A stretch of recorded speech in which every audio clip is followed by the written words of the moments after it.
Wheel of Time community, and welcome to the Wheel of Time Pod-Thru. I'm Teresa. And I'm Tim. And together, we're going to walk through Robert Jordan's Wheel of Time book series. How you doing, Tim? Doing pretty good. How about you? It's been a week, man. Oh, you have not had a good week. Oh, my goodness. Ugh. Okay, guys. I had to have an emergency appointment with a retinal specialist and have my eyes lasered and have an injection. It was a whole thing. It was an ordeal. Yeah, you were in pain. This was a crazy It was not fun. week. Yeah. Yeah. Oh, man. Yeah. And then our neighbors, I don't know what changed, but our neighbors have decided that they want to party every night, even though it's the middle of the week. Uh-huh. So they've been partying out every night, like in their garage. And where our garages are, like our dining room window, which is where we record this podcast, faces the alley where the garages are. So it echoes. So our neighbors have just been so loud.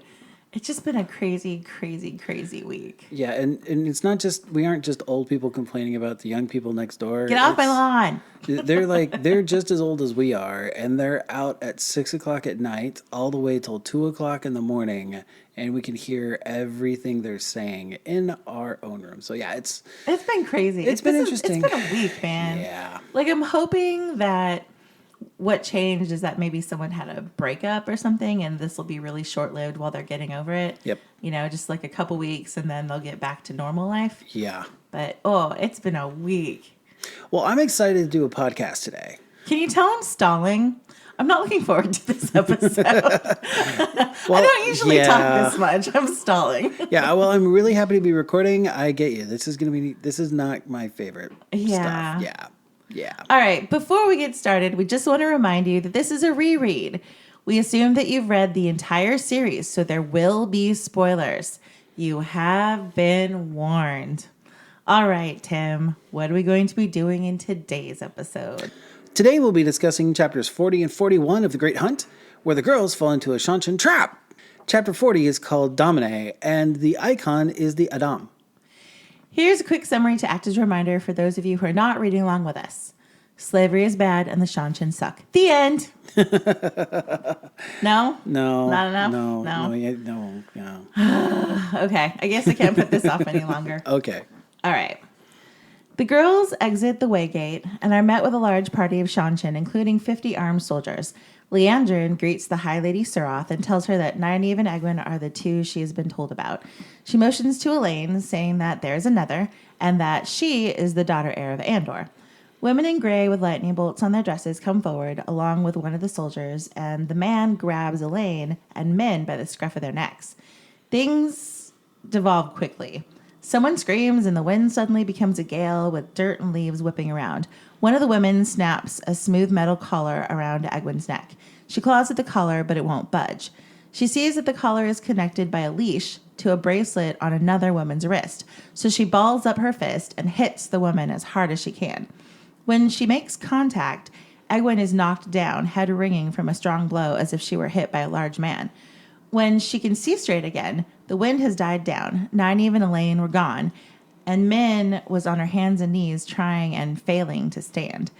The man that had tried to grab her and Elaine stood over her with his hand dripping blood, Min's knife just out of her reach and obviously used. The woman attached to Egwene's collar kneels down, rubbing her bruised eye, and explains that this was Egwene's first lesson. She is now a Damane, a leashed one, and the other is a Suldam, a holder of the leash, named Rena. When they're connected, Damane will feel any hurt a Suldam feels twice as bad. She asks Egwene's name, and Egwene ignores her and calls out to Leandrin to know why she's letting them do this.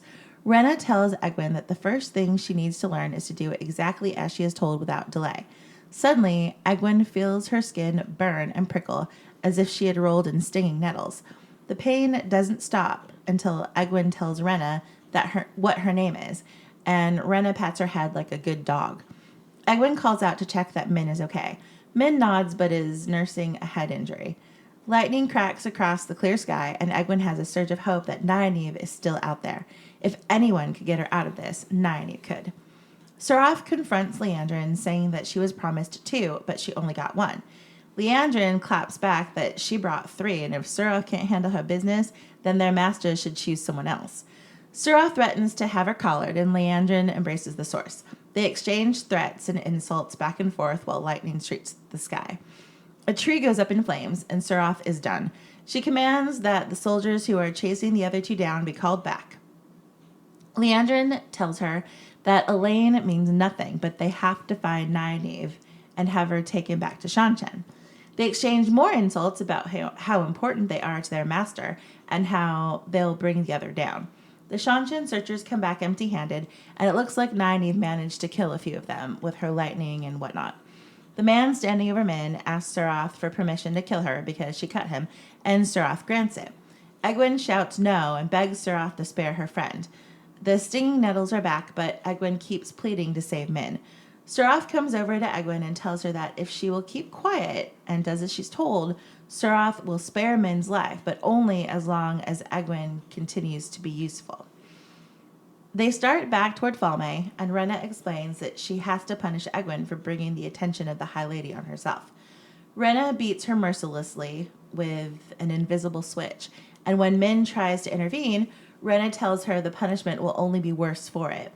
Rena explains that when a Damane is punished, it is always her fault, even if she doesn't know why. A Damane must anticipate what her Soldam wants. Egwene asks what Master Leandrin and Seraph were talking about, but Rena tells her not to concern herself with the affairs of the blood. Egwene asks what diseased mind came up with these collars, and Rena tells her that it was an Aes Sedai, or a Marath Damane, those who must be leashed, who was trying to grab more power for herself. She was ultimately betrayed and collared herself in the end. Rena wants to see what Egwene can do, so she tells her to channel at a distant tree. Egwene tells her that she can't, but Rena knows that she didn't even try. She beats Egwene again, and Min tries to intervene again, and in turn gets beaten by her own invisible switch as well. When it eventually stops, Rena strokes Egwene's hair and soothes her like a dog, telling her that she will be one of the best. Nynaeve, who's managed to hang on to her horse, is hiding in the woods, trying to figure out what to do. She picked up a few tricks from those who were chasing her, and she used lightning and fireballs as a weapon. But she hadn't seen anyone for a while now, and her anger over being hunted had burned out and was replaced by fear. She couldn't touch the source anymore. She and Elaine bump into each other, scaring the hell out of each other. Elaine tells Nynaeve that Min cut the hand of the man who was holding her, and she ran. She saw Min go down and Egwene get collared, so she doesn't think they got away. Elaine feels guilty for running and starts to go on about how she's not fit to sit the Lion Throne, but Nynaeve isn't having any of it. There's no time for wallowing. She heard the Seanchan talk about Falme, so that's where they're going to go. She asks Elaine if she's sure she wants to get involved in a rescue mission, and Elaine says that Min and Egwene would do it for them if things were reversed. They hop on Nynaeve's horse and head to Falme, determined to save their friends. I want to start off by saying I'm kind of dumbfounded by the level of naivety being displayed here by the girls. Mm-hmm. They've all heard stories about the strange army on Toman Head. They've heard stories about how they leash women and take them away never to be seen again. As soon as they saw the leashes, they should have started running. Like, running for the Waygate, for the forest, anywhere. But they just kind of stand there and keep asking Leandrin what's going on, and it just feels a little unbelievable. Or I could just hate the Seanchan so much that I'm projecting my anger. I mean, why would Min let anyone get close enough to grab her by the scruff of the neck if she didn't know who they were? She's streetwise enough to not make that mistake. I think that might be a little hard on them. Like, Okay. At this point, they still trust Aes Sedai. You know, like, they were told about the 3 oaths, and it hasn't sunk in that the Black Aja is a real thing. Leandrin brought them here, and they may not like her, but they still trust her that she's going to take care of them. This is a pretty good lesson, and it's what makes them smarter and more cautious in the future. True, I hadn't thought of it that way. They're just really green. They don't know anything about the world, you know? Mm-hmm. Okay. I am being too hard. My bad. I find it interesting that the Two Rivers women are no strangers to throwing punches. Right. So, like, They come from a conservative society where men were brought up not to raise a hand to a woman and where men do the fighting. But this is not the first time, nor will it be the last, where a Two Rivers woman punches a channeler and catches them off guard by fighting physically instead of relying on just the power. And Egwene packs a good punch too. Like she gives or we call it Rena? I was going like Rena, like Jenna, but with an R. Okay, Rena. Okay. So she gives Rena a black eye. Too bad it backfired on her with the Atom though. Yeah. But I mean you've got to remember, I mean they've got Elspeth Lewin as a role model. True. For being like a badass woman who can take you down. Starts cracking Trolloc heads with a frying pan. Yeah, you're right, absolutely right. I shouldn't be that surprised. Okay, cool, yeah. So, where to start with the vileness of the Damane? Who knows? The name literally means leashed one. Soldam means leash holder. Like a human being is being reduced to an animal, a pet. Something to be put on a leash and made to do the will of its master. Not their master, its master, because they're less than a person. This is what Liandrin has brought Egwene and Nynaeve to, fully understanding what she was doing. Yeah. See, that's the thing that I can't get over. I know Liandrin is a dirty, dirty dark friend. Okay. Yeah. Fine. Yeah. She's straight up evil, whatever. But Liandrin is a channeler, right? Uh-huh. The Seanchan are just as big of a threat to her as they are to the girls, as evidenced by Surath's threat later to collar her. So how can Liandrin, even as evil as she is, get in bed with the Seanchan? It doesn't make any sense to cooperate or support your biggest threat. Yeah, it does. You know, like, oh. So, warning, I'm going to get political. It drives me freaking crazy when people in marginalized groups support people in power who are actively working to keep them down. It's like when Caitlyn Jenner still supported Trump. Hello, you are trans. Why would you shoot yourself in the foot like that by supporting someone who is so anti-trans and anti-LGBT? Or like how back in the 70s, how freaking Phyllis Schlafly fought so hard and so publicly against the Equal Rights Amendment. When women fight against feminism and support misogyny, it makes my blood boil. It's like, how dare you betray your gender like that? Freaking Sarah Huckabee Sanders, goddamn. Anyway. And like, how stupid are you that you would support people who are working against you to keep you subjugated, you know? Like, it infuriates me that Liandrin would hand the girls over to be collared, fearing that the same thing could happen to her. Like, I just want to murder her. Like, oh, this chapter is not good for my blood pressure. Yeah, it's...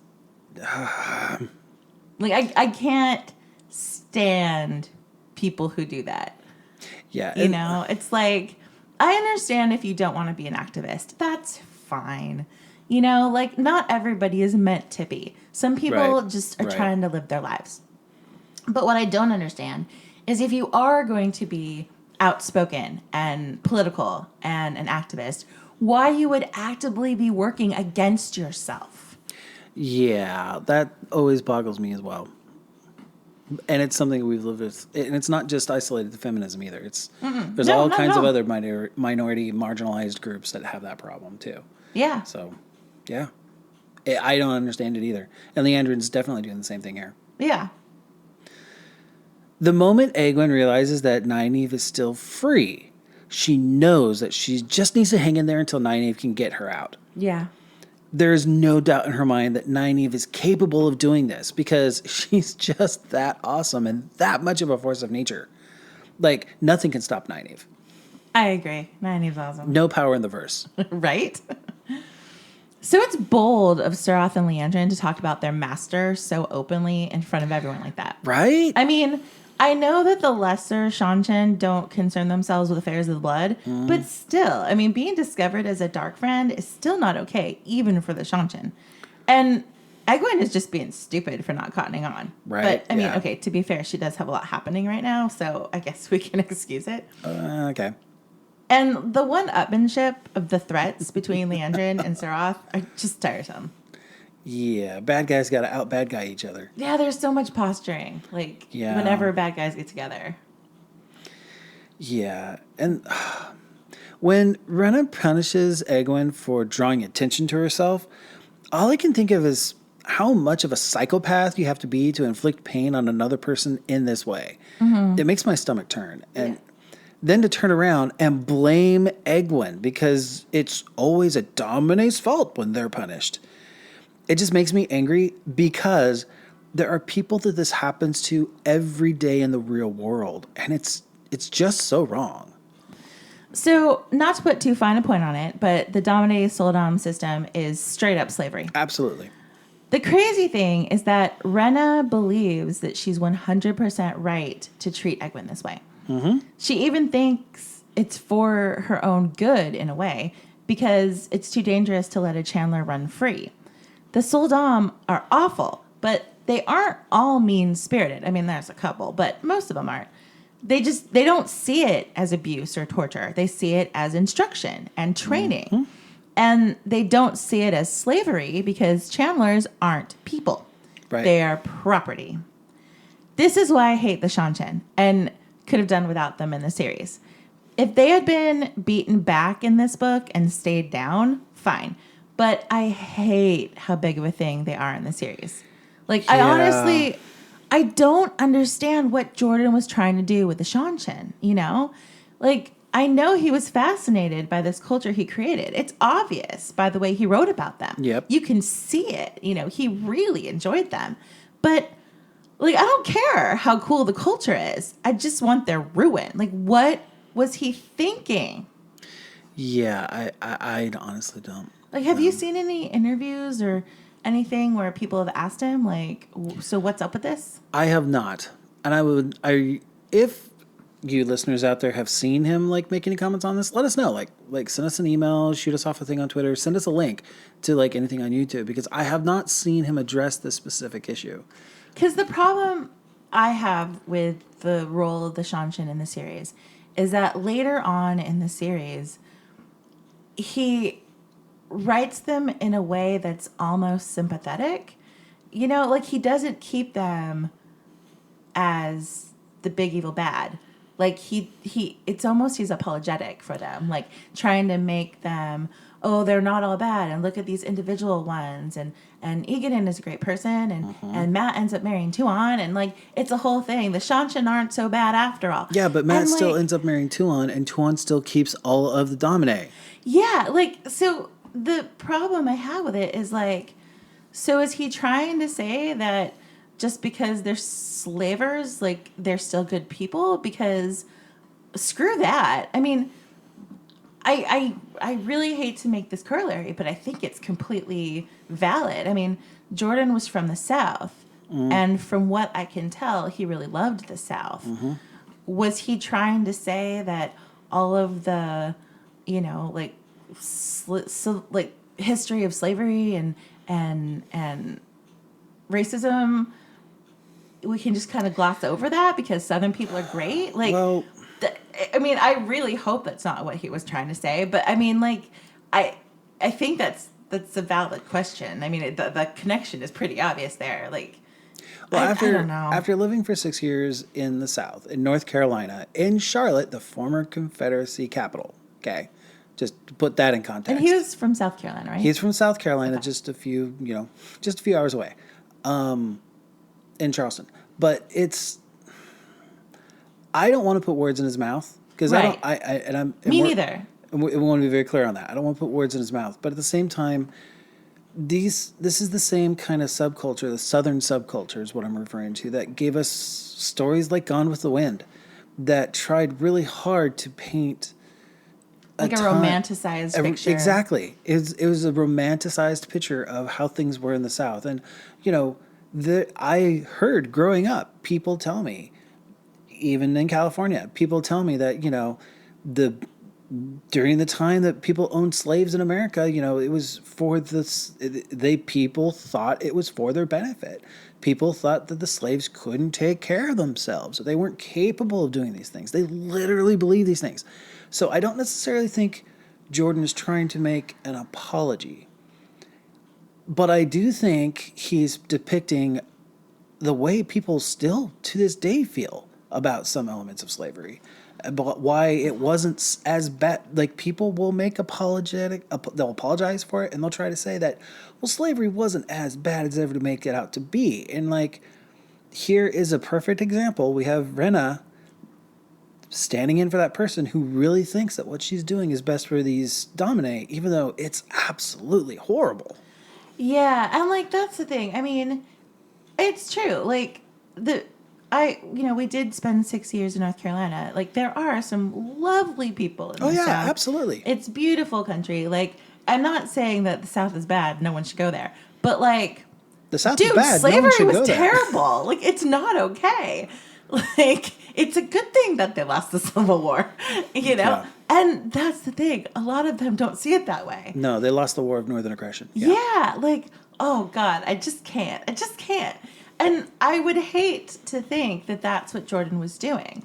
I would hate to think that by creating the Seanchan and this, I mean, it is straight up slavery. There's no other way to look at what the Seanchan do to the Damane. Yeah. It is slavery, and it is disgusting. I would hate that he created it as a way to say, oh, it wasn't that bad, or these people are still great people, even though they have this thing that they're doing. Yeah. Like, I don't want to be sympathetic to slave owners. Fuck them. Like, I can't. Okay, yeah. I need to calm down. Enough of that. Let's move on to Nynaeve. Yay, Nynaeve! Because, anyway. Okay. I'm fine. Go ahead. So one of the many reasons I love Nynaeve is that she only needs to see a weave one time, and she's able to do it herself. Yeah, yeah. And also, because she was not brought up under the tower system like other women were, she does not think in the same boxes that Aes Sedai do. Mm-hmm. Like, she is not afraid to try new things when she sees the power used in a way that she's never seen it before. So when the Damane and the Sul'dam call down lightning on her or throw fireballs, she turns it right back around on them and just does it well. Now she has her new tools in this toolbox for later use. Yeah. So just out of curiosity, has Nynaeve killed anyone before this? Because she saw one of the soldiers burn from a fireball she threw, so she definitely killed somebody. Yeah, I've been thinking about it ever since we started talking about this episode, and I can't for the life of me recall. I don't think she has. I mean, she's obviously seen death and has had to make life and death decisions as wisdom. Right. We saw that in the first book. But, like, I don't know that she's actually ever taken anyone's life before. And I think that's why it's not such a big deal for, like it is with Perrin. Like, Perrin, when he killed it was a very up close and personal kind of thing.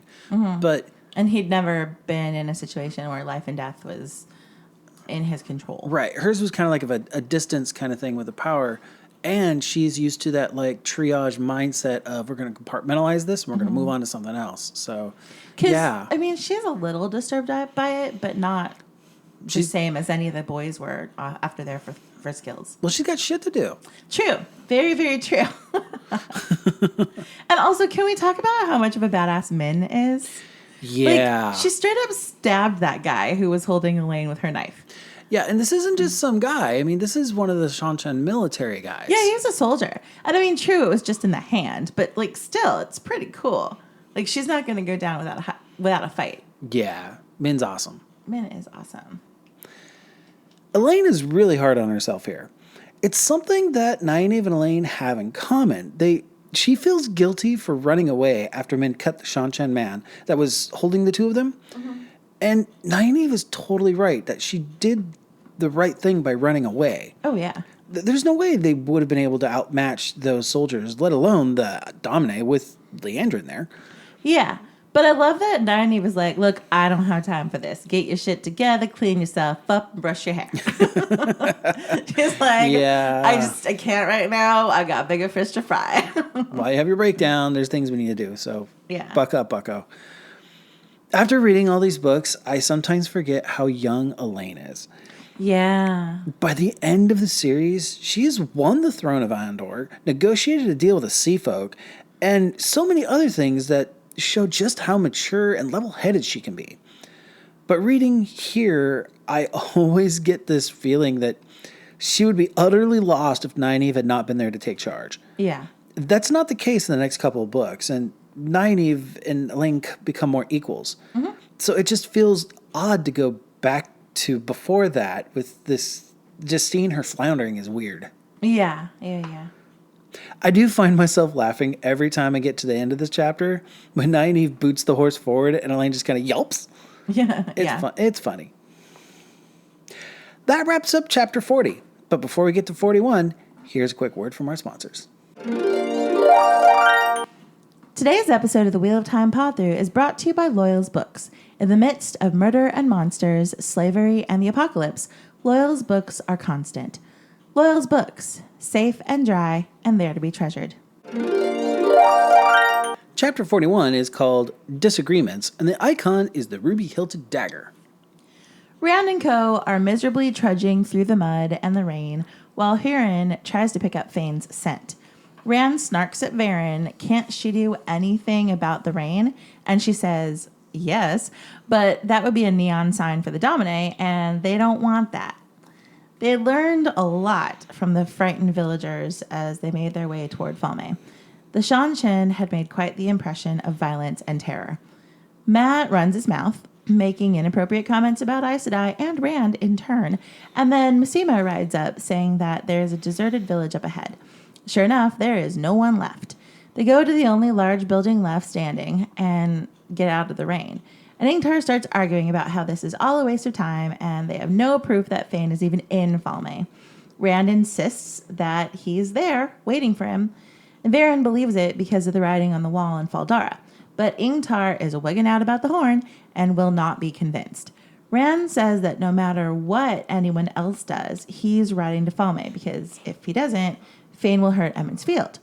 He hadn't relayed that part of the message to the others yet, so they have to argue about that too. Ingtar wants to scrounge up some local clothes and dress Huron in it and send him canvassing the area. Rand can feel something pulling him to Falme and feels antsy. He's sick of arguing, so he goes upstairs to find himself a bed. Next thing he knows, he's in a Beelzebub dream. Remember him? Ishi has the dragon banner, and he does his usual stick, calling Rand Loose Theron, talking about madness and death, telling him that he'll die like a worm. You know, the usual. He tells Rand that he will lose, and the Wheel of Time will be broken unless Rand joins the dark side. Rand hurls the power at him, filling himself with too much, and Ishaman calls him a fool for almost destroying himself, but Rand doesn't care. But then he remembers Matt and Emond's Field and thinks that he can't die yet, so he pulls back. Still calling him Loose Theron, Ishtiman lays down this excellent speech. Quote, 1,000 strings laid over 1,000 years have drawn you here. 10,000 woven throughout the ages tie you like a sheep for slaughter. The wheel itself holds you prisoner to your fate, age after age. But I can set you free. You cowering cur, I alone in the entire world can teach you how to wield the power.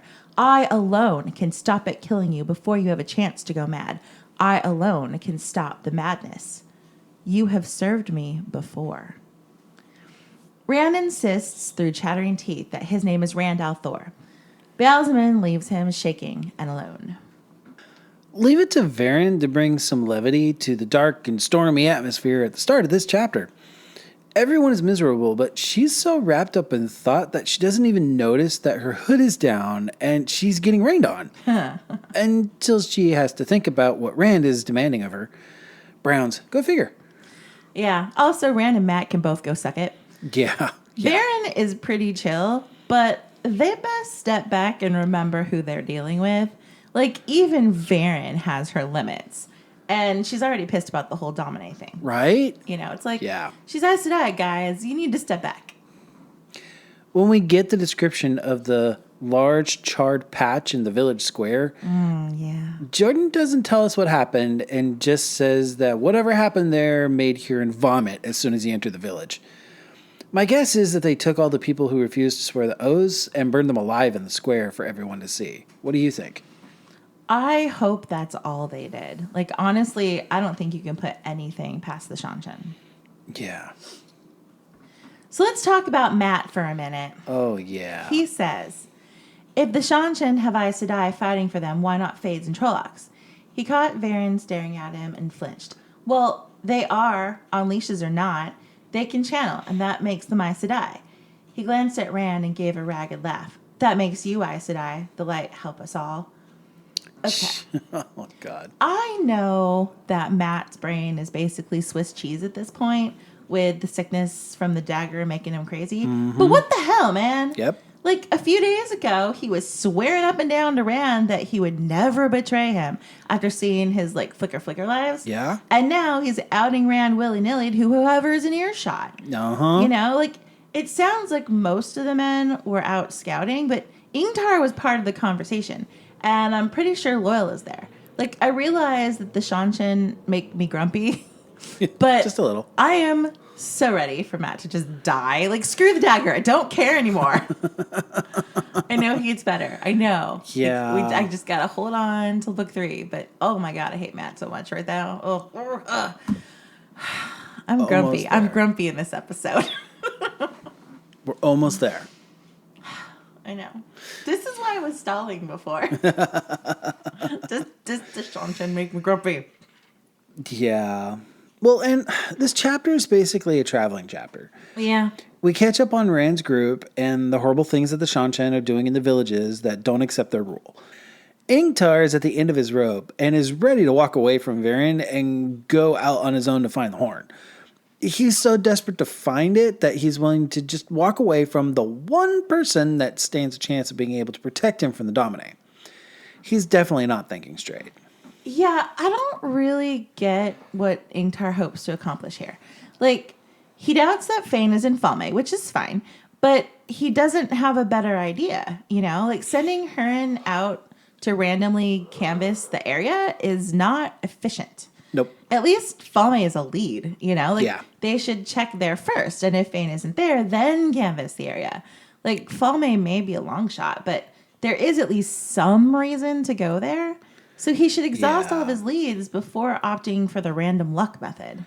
Yeah, he's given up, and he's not okay. He is not. He's definitely in a really bad place.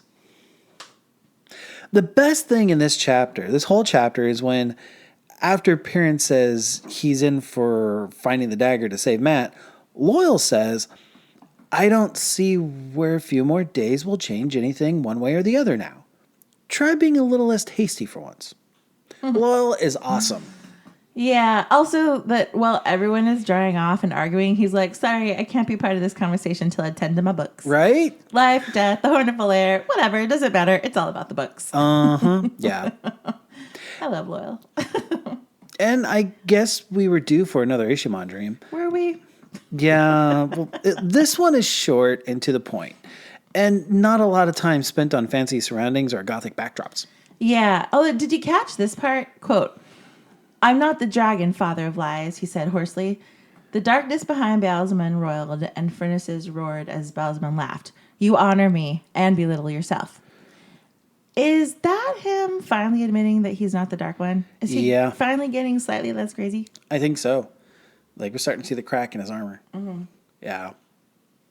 The thing that stands out to me is when Rand is drawing more and more of the power, what stops him is that he remembers Matt and the people of Edmund's Field.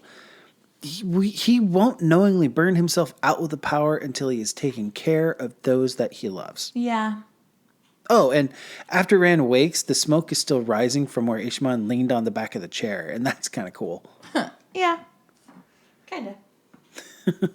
And that's it for chapters 40 and 41 of The Great Hunt. Join us next week for chapters 42 and 43, where the girls do everything they can to rescue Egwene. We hope that you enjoyed this episode of Wheel of Time Pod-Thru. We'll see you again next week.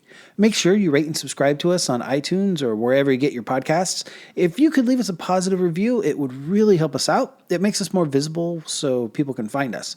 You can tweet us at Pod-Thru or email us at whatpodthru@gmail.com and tell us what your thoughts are on anything we covered today. That's WOTPODTHRU@gmail.com. Thanks, everybody, and we hope the wheel weaves you in our direction again soon.